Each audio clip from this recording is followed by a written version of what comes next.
şehir var, bir mehle var. Mehlenin bir üreği var. Bu şehirde çok hekim var. Onların da bir yeki var.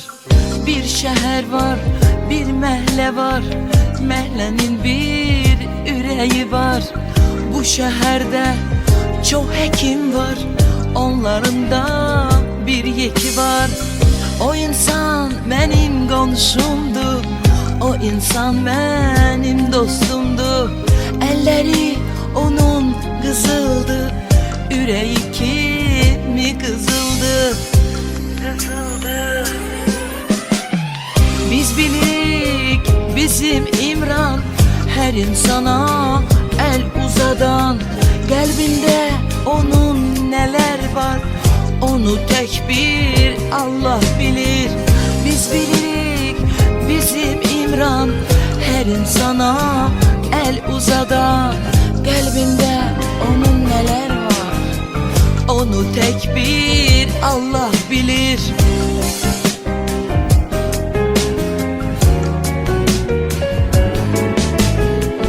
Amanlık İmran demektir, hoşbəxtlik İmran demektir. Terakki İmran demektir, dost kardeş İmran demektir. Yanında kumru bir melek, o da ona gerek.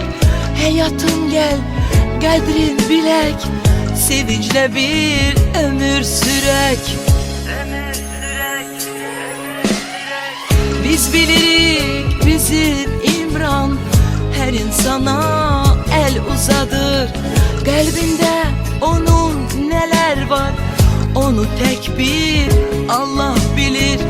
Biz bilirik bizim İmran, her insana el uzadır. Kalbinde onun neler var, onu tek bir Allah bilir.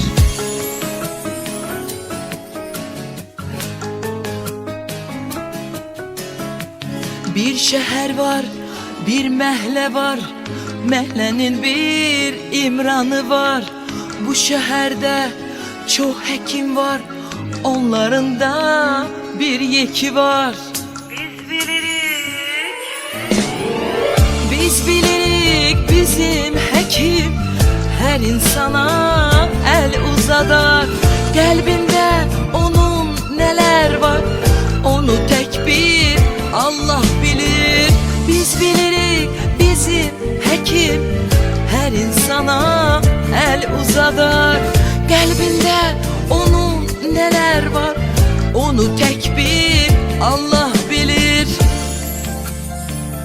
Allah bilir.